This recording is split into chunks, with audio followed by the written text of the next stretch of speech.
Okay, good morning, everyone. Welcome today to Tuesday's Doombrook live stream show, Tuesdays at 10, and we hope you're having a good morning. Reports are good here at Doombrook, our Healthy Families program, where we support parents and children in the home, is doing very well. We're doing it virtually. We see about 140 families a month. Virtually. If you're interested and need support because you're an expectant mom or a new mom, just give us a call at our 800 number, 897-0007.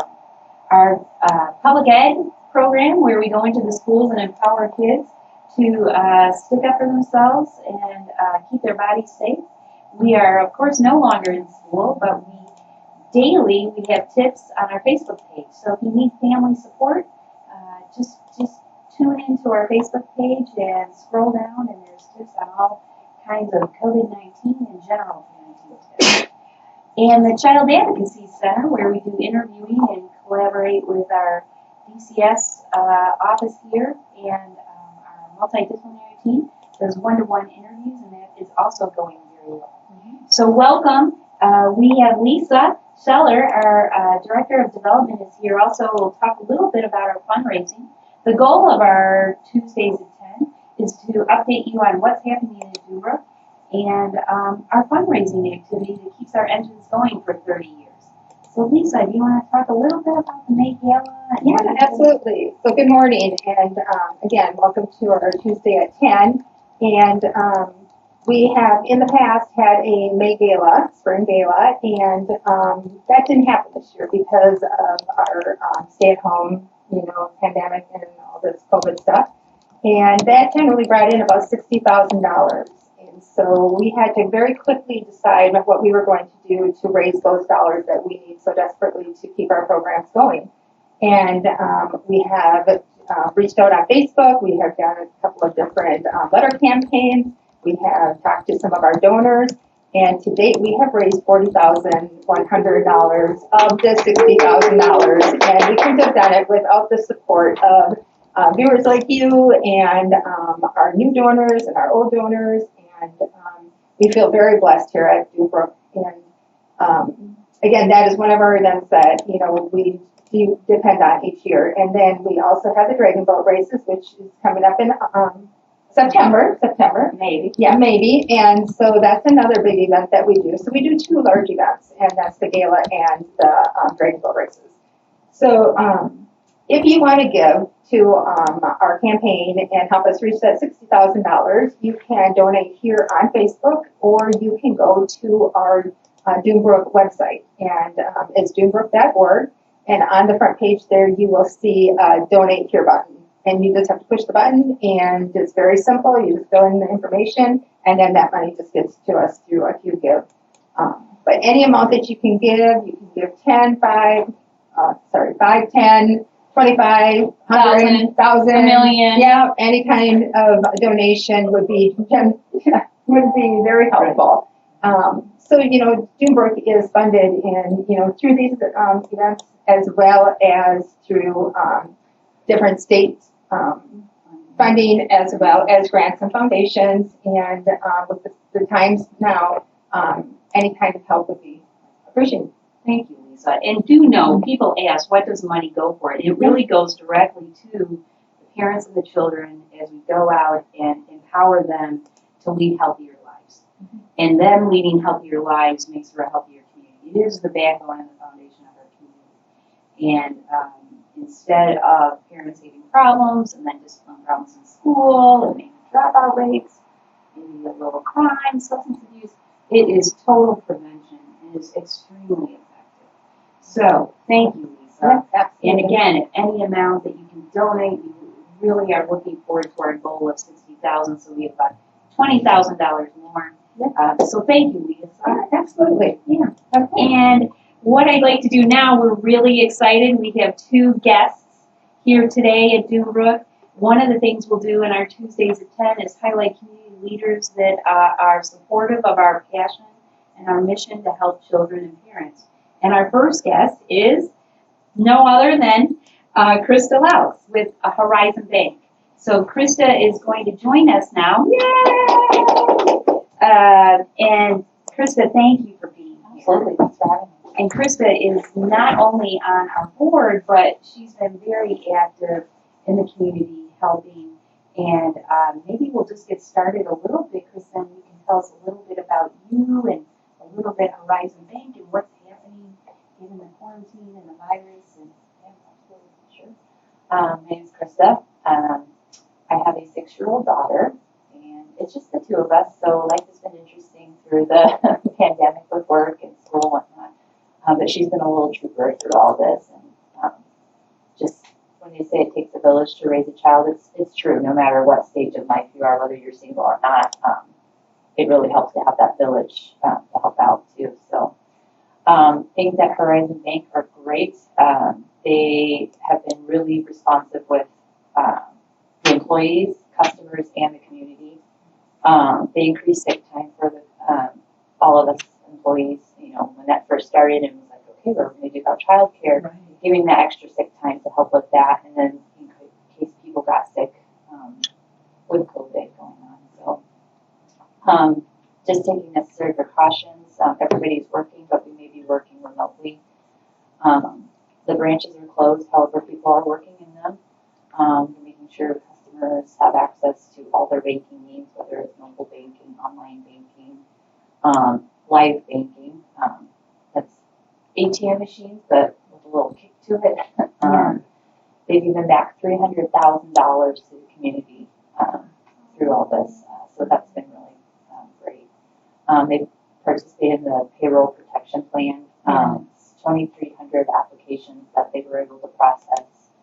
$300 million given through that. So yeah, so they've been it's been pretty busy at the bank. A lot of extra work, in addition to just managing your everyday and logistics of the quarantine.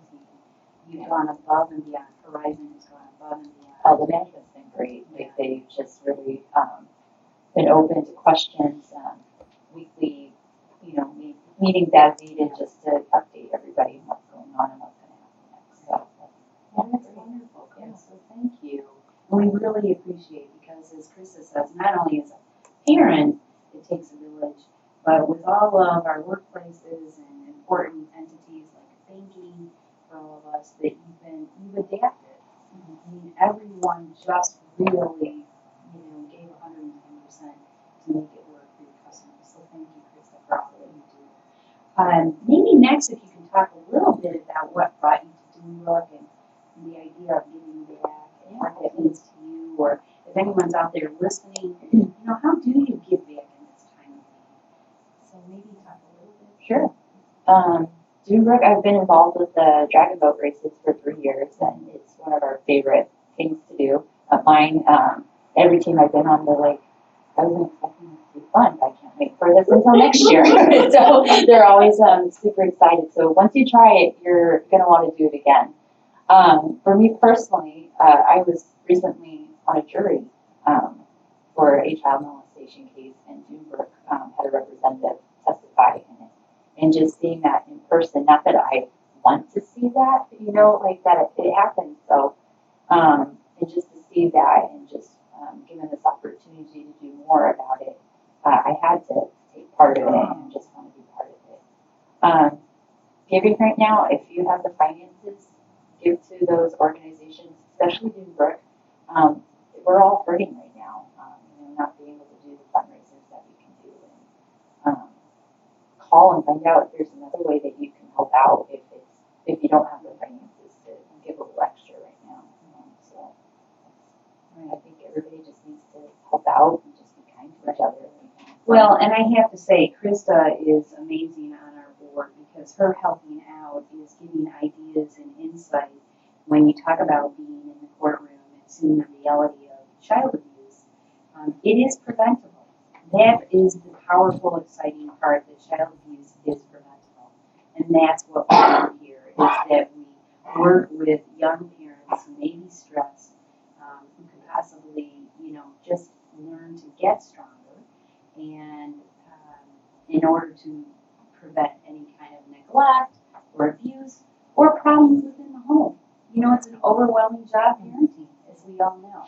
So what is the difference between being overwhelmed and then having the result of possible violence or dysfunction or abuse. So 30 years of this, we're working hard, and we have testimonies that come to our event that it's been life-changing. So it's very exciting. So thank you, Krysta, for bringing that up. And given the COVID with your daughter, who's 2.5, right? No, 6. 6. That's right. I'm sorry. It's Jenilee. Stella is 6. Any tips for moms out there that have worked for you that you thought, oh, this was a good idea? Yeah, absolutely. The 2 that worked for me, and I'm no professional. One is, like I said, having that village. Don't be afraid to ask for help. I think there's not one single person out there who doesn't need help. We all need help, and we just need to let go of our pride and ask for it. And that's saying something coming from me. I don't like asking for help, but it does make life easier. Yeah.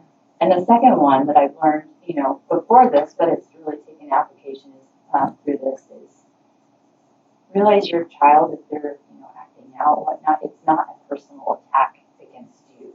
And I think when we realize that, you get less angry and discipline more out of love and patience rather than out of anger that things aren't going your way or they're not doing what you want to do. So I think, and I have noticed a difference, applying that psychology. Yeah. So those are my Gosh, Krysta, that is a big one. I know, knowing as a parent that you're just struggling and you feel overwhelmed and really overwhelmed some days. So what Chris is saying, obviously, it's nice to hear that other people get overwhelmed. And parenting isn't all wonderful. We love being moms, but it's very hard some days. And to reach out, if nothing else, to learn more. And that's what our home visitors do, is to support the parent in the developmental stages when your child is not acting appropriately, to know what are the expectations at each age and where should they be, so you as a parent feel more confident to deal with what problems you experience. So thank you, Krysta, and thank you for being here. Thanks for having Thank me. you, Horizon Bank. Let's give a big shout out to Horizon Bank. So we'll bring in our next guest, which is Jenilee Haynes, who's here. Yay! Jenilee. And Jenilee is famous for many reasons, may I tell you. She is also from the Michigan City Economic Development Corporation, and Jenilee is going to tell us that. Jenilee is also on our board, and she is the one that has Elena, a 2.5-year-old. So we're so fortunate to have these moms with little ones that can give us some good tips. So welcome, Jenilee. Thank you again for being here. And I don't know if you want to talk about your most famous accomplishment, is the Salvation Army's Donut Day winner right here. So anyway, Jenilee, you want to talk about that? Or? Yeah, thank you for having me. I won the Salvation Army's Donut Day contest for 2020. I am the champion. It was fantastic. It was super fun. If anyone knows me, they know that I'm pretty silly, and I will just do almost anything for charity. So I shouldn't have said that. But it was for such a good cause, and I love all the programs that they have for our community. If it has a child involved, you can get me on board. Brings me here to Dunebrook, and just there's so much that our community needs, and these organizations really help provide that. Well, and again, like Krysta, Jenilee is a rock star, not only in her donut debut, but as a member of our board, the ideas that Jenilee brings to the table. Can you tell us a little bit about Michigan City Economic Development that you work for and what they do? And So Economic Development Corporation, what we do there is we help bring in new companies. So we look at what our companies in Michigan City are already offering or doing, and we try to complement those with other industries. So maybe it's a company that's supplying the metal parts for this other larger, maybe the air compressor, that we have a lot of our air compressor companies here.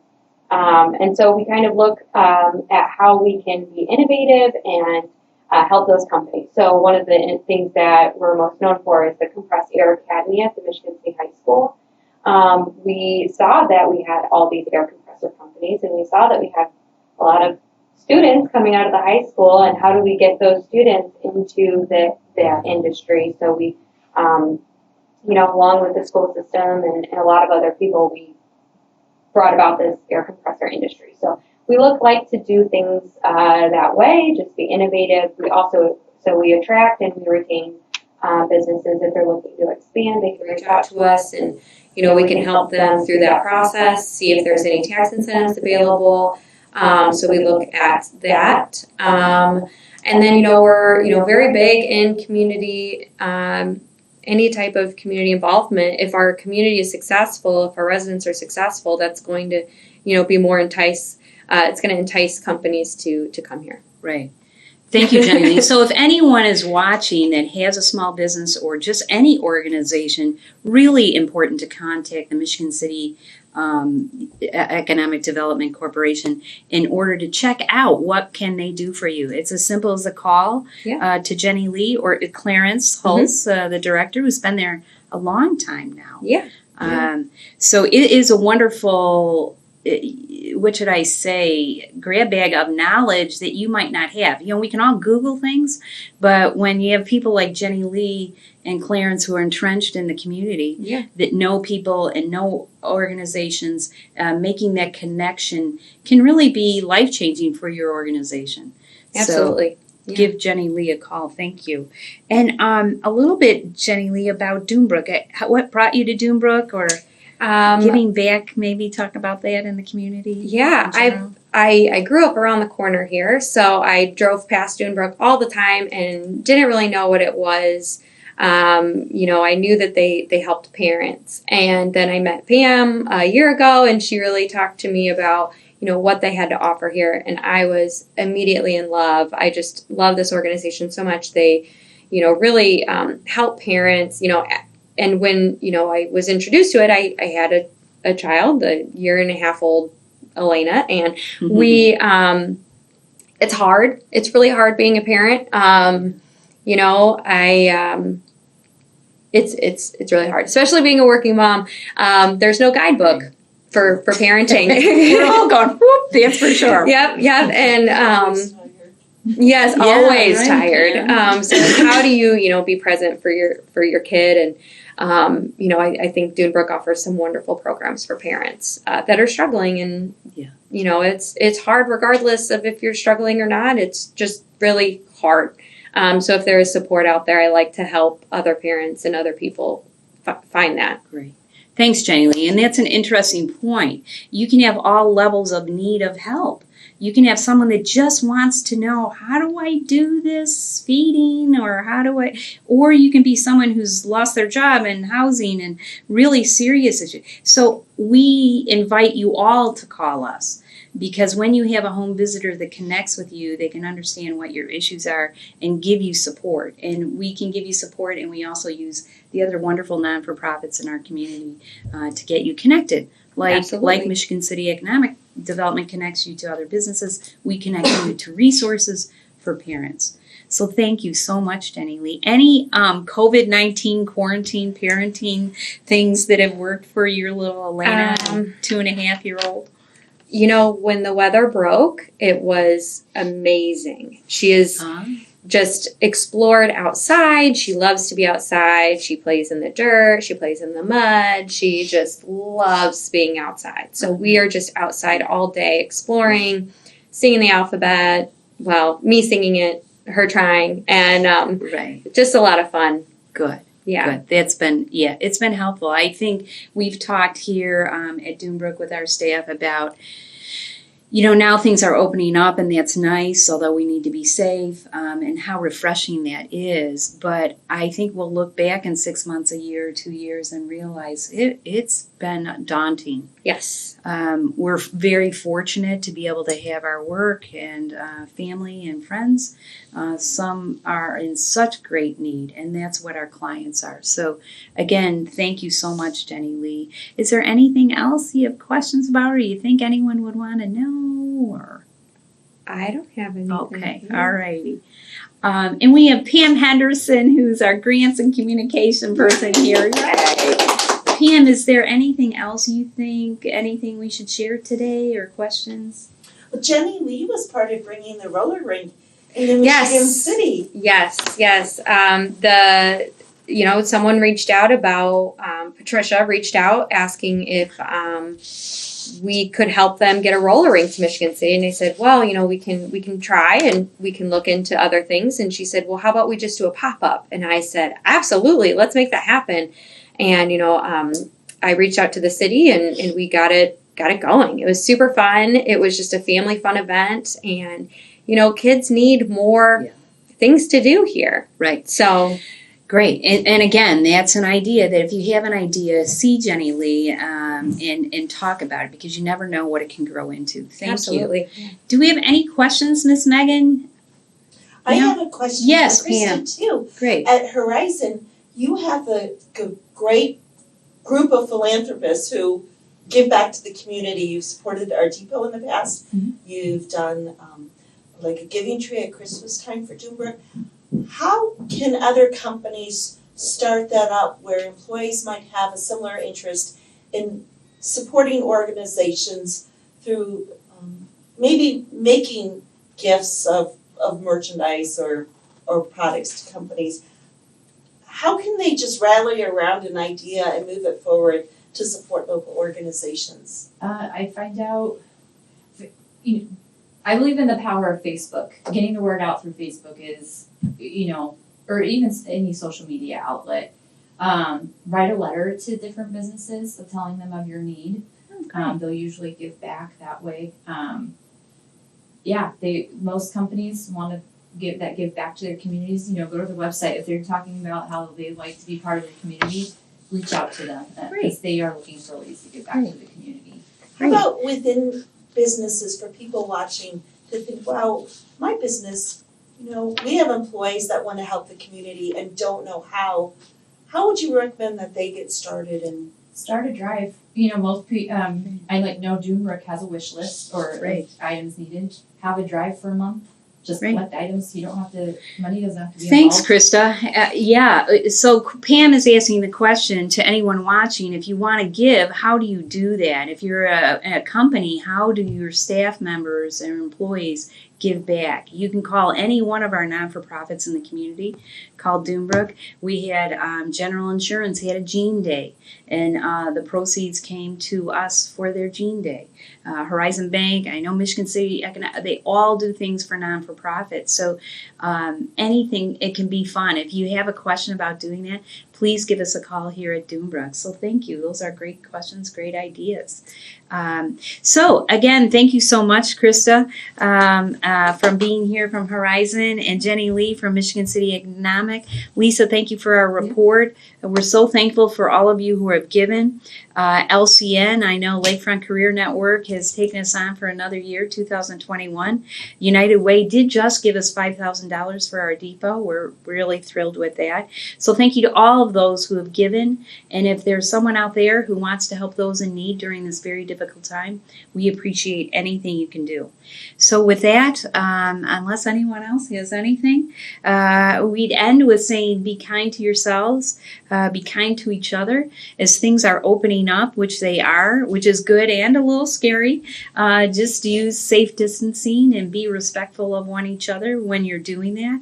And I, would like to mention again with the racial equality issue, we hope that we all take personal responsibility to work on that issue in our own ways. So we wish everyone a wonderful day. Thank you for joining us today. I know Father's Day, the other half is important too. That's in a couple of weeks. So have a great day, everyone, and thank you for joining us today. We'll see you next week for Tuesday at 10. If you'd be interested in joining us as a guest, just give us a call here at Dunebrook. Thank you. So thanks.